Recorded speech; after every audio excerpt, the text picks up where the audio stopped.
फैसले को, क्योंकि राजस्थान से बड़ा कनेक्शन है इसका, राजस्थान में ही ये चीज़ मामला सामने आया था।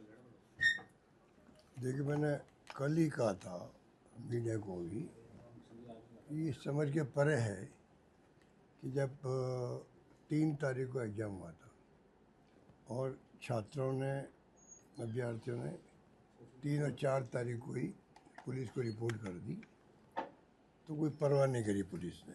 फिर उन छात्रों ने एनटीए को लिखा, तब जाके उन्होंने डीजी पुलिस को, मैंने सुना है, या इतला करी कि भाई ये शिकायत हमारे पास आ रही, राजस्थान से आ रही।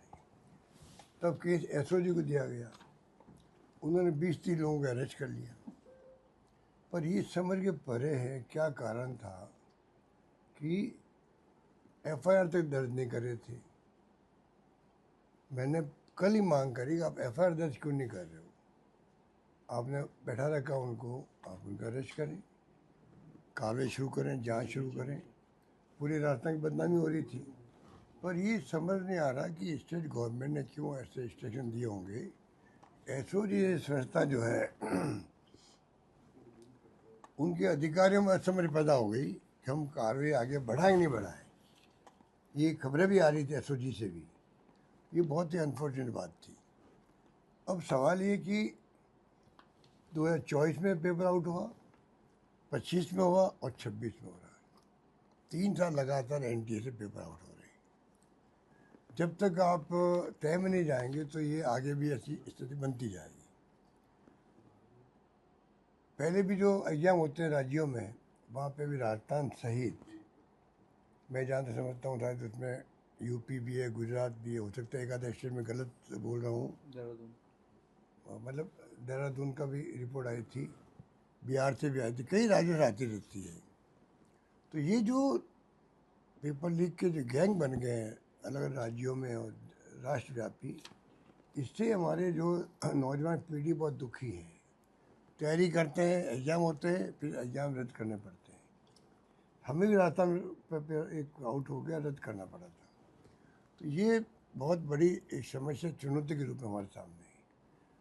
भारत सरकार को चाहिए, मैंने पहले ही अपील की थी, ये जो राष्ट्रीय स्तर पर जो ये ऑर्गेनाइज वे में काम हो रहा है, ऑर्गेनाइज वे में गैंग बनी हुई है, ये पता लगाना चाहिए ये इस समस्या के समाधान के लिए।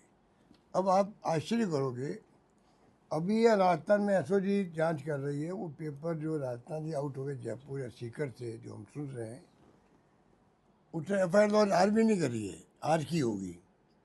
और बताइए, एनटीए ने बिना एफआईआर दर्ज करे हुए पेपर को कैंसिल कर दिया, रद्द कर दिया। इसका मतलब उनके पास जो खबरें गई है ना छात्रों से, जिन्होंने एग्जाम दिया है, डॉक्यूमेंट उन्होंने भेजे हैं, डॉक्यूमेंट्स भेजे हैं, उनसे कन्विंस हो गए। उन्होंने इतना बड़ा एग्जाम, 22 लाख छात्र बैठे उसके अंदर, और उन्होंने उसको रद्द कर दिया। इसका मतलब कितना ठोस प्रूफ उनके पास पहुंचे होंगे।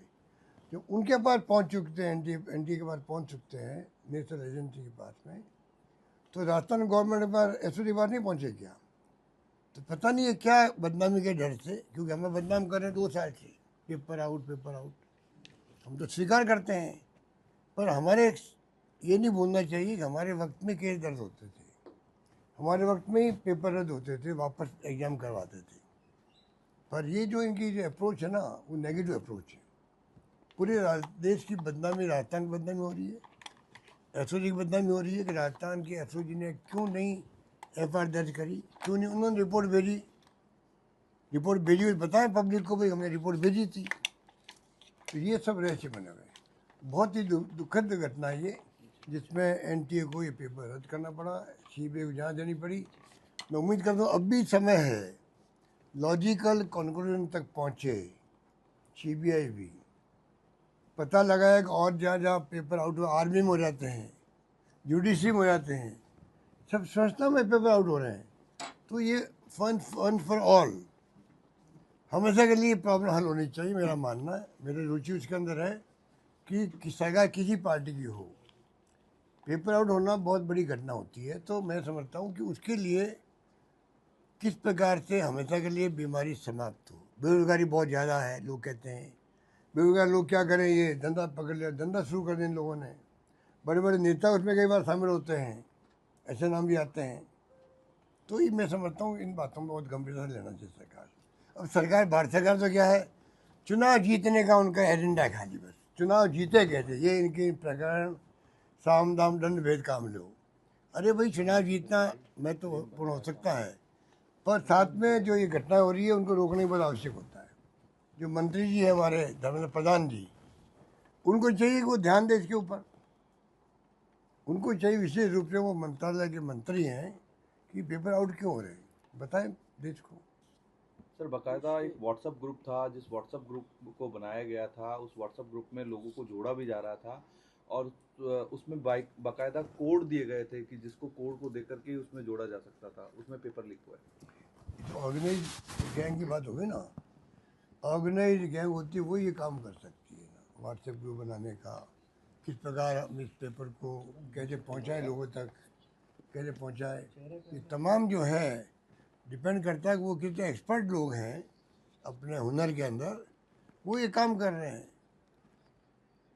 सर, ये 3 तारीख वो मामला जब सामने आ गया तो आप कह रहे कि 14 दिन हो गए, 12 दिन हो गए। तो सरकार अपनी बदनामी के कारण से इस मामले को छिपाए रखना चाहती थी, या कुछ ऐसे लोग हैं जो नेता है उनको बचाने की भी ऐसा लगता है कि नहीं? पता नहीं, ये तो देखो तय में जाने वाली बात है एसओ जी को, कि एसओ जी ने क्यों इसमें जानबूझ कर डिले कर रही थी। ये मैं दावे से कह सकता हूँ, एसओ जी के अंदर जो है कॉन्शियस डिसीजन था कि इसको हमें आउट नहीं करना है, जहाँ तक मुझे इत्तला मिल रही है। और एसओ जी ने जानबूझ के एफआईआर दर्ज क्यों नहीं करी। कोई भी केस होता, हमारे वक्त में तो हमने एफआईआर कंपल्सरी कर दी थी कोई केस की, तो वो मैंने समाप्त कर दिया है। एफआईआर दर्ज करने के बगैर आप ऑफिशियली कैसे तफ्तीश कर सकते हो। इनकी नीयत में कहीं कहीं खराबी है, इसलिए जानबूझ के एफआईआर दर्ज नहीं करी और उसको चलाते गए। इतने दिन हो गए, अब एनटीए ने इसको जब रद्द किया है तब इनके आंखें खुलेगी कि ये बदनामी पूरे प्रदेश की हुई है, सरकार की हुई है, कि भाई क्या कारण था कि आपने एफआईआर दर्ज करके छात्रों की, जिन्होंने एग्ज़ाम दिए थे, जिन्होंने पता किया बाहर आके भाई ये क्या है, तो वहाँ के वही एग्ज़ाम के पेपर आए जो हमने देखे बाहर। तो जब खबर मिल गई इनको, तो जो माहौल है देश के अंदर पेपर आउट होने का, हिस्ट्री हमारे सामने है, राजस्थान पेपर आउट होने की हिस्ट्री भी हमारे सामने है, तो क्यों नहीं हमने राजस्थान को तो ज़्यादा लेना चाहिए, गंभीरता से लेना चाहिए, तो क्यों नहीं लिया गया। पूरे मामले में सीकर भी दूरी बना हुआ दिख रहा है। सीकर जिला, सीकर जहाँ जहाँ कोचिंग इंस्टीट्यूट खड़ी होती है तो वहाँ के नाम तो आते ही आते हैं हमेशा से। बाकी तो जब सच्चाई सामने आएगी तो बता सकते हैं कि वास्तव में कौन दोषी है, क्या कार्रवाई कर सकते हैं, वो करनी चाहिए। सर, कांग्रेस भी और एनएसयूआई दोनों ने प्रदर्शन दिल्ली में शुरू किया है इसी चीज़ को लेकर के कि छात्रों 22 लाख छात्रों के साथ में इस तरीके की वापस से तैयारी शुरू होगी। मैंने कहा वो 24 में हो गया, 25 में हुआ क्या, पेपर आउट तो 25 में हुआ था, पर 24 की तरह नहीं हुआ था। तो जगह जगह जगह जगह कुछ पॉकेट में हुआ था। तो मेरे ख्याल से मैंने सुना सुप्रीम कोर्ट ने भी कहा अलग अलग पॉकेट में हुआ, वो पूरा अगर रद्द होगा पेपर तो सबको तकलीफ होगी, तो उस वक्त रद्द नहीं किया गया। अब इस बार रद्द करना पड़ा इनको, तो ये बदनामी, बहुत बड़ी बदनामी। सर, पिछले 10 से 15 दिन से ये पेपर बाजार में घूम रहे थे, यानी कि जब पेपर छप रहे होंगे तब से ये, और छपने का काम एनटीए करता है। गलती कहाँ से, एनटीए वाले बहुत हल्के में ले रहे थे क्या इस चीज़ को, क्योंकि 15 दिन से घूमना, यानी उनके अंडर में था पेपर पूरा एनटीए वालों का, जिसने जो नीट की। देखिए, वो तो एग्जाम में ऑर्गेनाइज कर रहे थे, ऑर्गेनाइज करने वालों को मालूम होता तो वो तत्काल कार्य नहीं करते। मेरा मानना है कि इसमें वहाँ कहाँ चूक हुई वो तो मालूम जांच का विषय है, एनटीए ने कहाँ चूक करी है या कहाँ लापरवाही हुई है, वो तो वो जाने। जब जांच होगी सीबीआई की तब सामने आएगी बात। पर स्टेट गवर्नमेंट को तो एसओजी ने अरेस्ट करना शुरू कर दिया लोगों को। पेपर कहते हैं यही छपा, ऐसा लोग कहते हैं, जो गैस पेपर बनाया था, गैस पेपर कहते हैं उसको, गैस पेपर, वो मतलब यही छपा है 400 क्वेश्चन का, ऐसा कुछ है। तो जब यहाँ की गवर्नमेंट को या एसओजी को चाहिए था कि वो तत्काल कार्रवाई करते, उनकी ड्यूटी थी वो पहल वो करते और भारत सरकार को सूचित करते, उसके बाद में कोई फैसला होता, ज़्यादा ग्रेसफुल होता वो।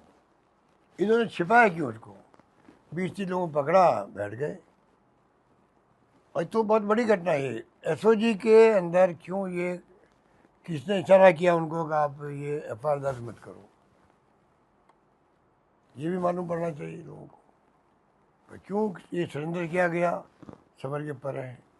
और बदनाम कांग्रेस सरकार में कर रहे हैं 2 साल से पेपर आउट। अरे भाई पेपर आउट तो हुए हैं, हमने सजा दी है, केस दर्ज किया, हमारे वक्त में केस दर्ज हुए हैं।